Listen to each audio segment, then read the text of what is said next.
things were going well. I had met this guy named Nick through a mutual friend, and we had been dating for about 2 months. Just a little bit of information about him. He was Russian. He'd gone to grad school in London. He worked on global city issues. What this meant for me was interesting conversations and ambiguous, cute accent. It was worth pursuing. But it still came as a bit of a surprise when, walking to dinner one night, he turned to me and said, I told my parents about you, and they're excited. They think that you should come on our summer vacation with us. I was a little apprehensive. Like I said, we'd only been dating for 2 months, but I figured he was so enthusiastic, and I've always been pretty good at meeting parents, so I figured, what the heck. So there we were 1 month later in a rental car driving up this like curvy mountain road, this kind of like gorgeous road I'd otherwise only ever seen in car commercials. And we get to the top of this mountain and we're at this like rural Italian villa. Stepping back for a minute, his parents still live in Moscow, but since they had grown up in Soviet Russia, they really prioritized global trips. So this year, their family trip was in Italy. All of a sudden, Nick's dad like pops out of this old stone house, and he's so gregarious. He goes, "Ginny, it's wonderful to meet you." We head into the house, meet the whole family, meet his mom, who's like also excited, a little more stiff. His sister was like this type A who has rented the Airbnb house, and his sister's boyfriend, who's this like lovely Finnish musician. Great. Right away, his dad says, "Your mother wants formal dinner." I'm on it. I can totally, this is in my wheelhouse. Go upstairs, change into a dress, come back downstairs. The Finnish boyfriend has laid out this like incredible meal for us on this big wooden table in the living room. We sit down. Nick's dad rises, and he begins this beautiful speech in honor of his wife and his family, and it's poignant, and he's struggling to say it in English for the sake of me and the Finnish boyfriend, which makes it all the more touching. Then Nick gets up, and he also has a speech, which I didn't know that was coming. And then after Nick's speech, his mom has a speech, and his sister has a speech. One by one, every member of their family gets up, and they are giving these long, eloquent speeches, and they're good, and they're funny, and there's laugh lines and life lessons and hand gesticulation, and there's callbacks to earlier speeches. I can't tell if this is impromptu or planned, but I am enjoying it immensely. Until the Finnish boyfriend gets up. And he also has a speech, and I don't hear a word of his speech because I'm worrying, they don't expect me to have a speech, right? And then all eyes turn to me. Yeah, I'm supposed to have a speech.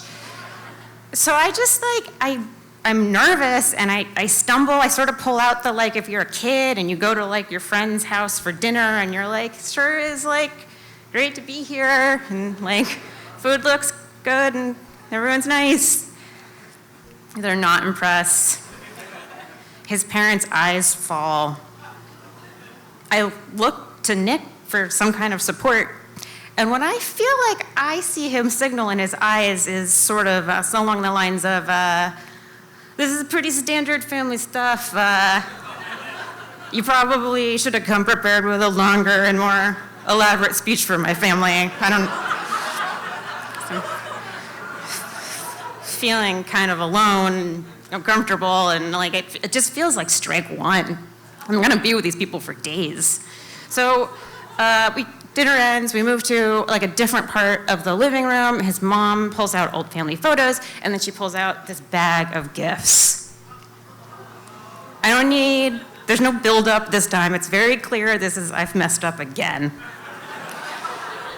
And I'm trying to think, like, is there something in my suitcase upstairs that I could, like, pretend I brought for her? But, like, it happens too fast, and before I know it, like, I have a present from them, they have nothing from me, and it's, like, very clearly strike two. This is not going well. So Nick's dad comes barreling out of the kitchen, and he has this giant bottle of vodka he's picked up. And the whole family's like, don't feel pressured to have shots, that we're not gonna have any. But here's the thing. I need some points on the board at this point. So even though I am like, drinking, especially shots, can make me feel a little like sick the next day, I make a calculated decision to do a shot with Nick's dad.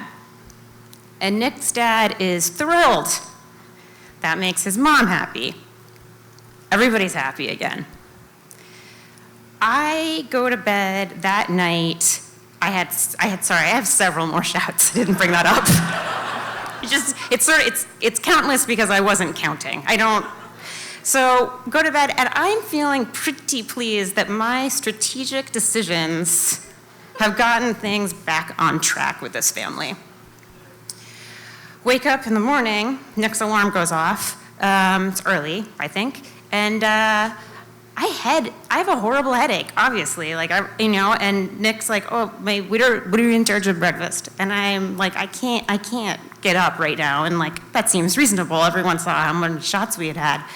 And he says, it's okay, I'll take care of it. Go take care of breakfast. That makes perfect sense to me. I go back to sleep, not a care in the world. He comes back a little while later, taps me awake. My parents, they're waiting for you. You should come down for breakfast. So I think I still have a headache, but I'm like, okay, I can rally. I can do this. I get dressed. I'm standing at the top of the stairs. I'm about to go down the stairs. I look down, and this is when I see it. The formal dinner table from the night before has transformed into something that I didn't even know was a thing that could happen. That table is now a formal breakfast table. And his entire family is seated in the same seats as the night before. Stiff backs, this elaborate breakfast that I did not help prepare with Nick. Food's gotten cold, the eggs are congealed, plates are empty, no one's touched anything. And my headache brain, I go down the stairs, my headache brain sort of still puts the pieces together, and at this point I'm getting a little frustrated. I don't know why no one could have tipped me off that this surprise attack was coming. So I sit in my seat, and still nobody says anything, and nobody eats. And Nick's mom pivots her head, and she says to me, as if she's been preparing this in English, she says, "It's okay. We forgive you." It really happened. And I didn't feel like that they had. So if I had to pinpoint when things were not going really well with Nick anymore, that was sort of when. And going forward now, if anybody asks me to meet their parents, I try to remember to ask a lot more questions first.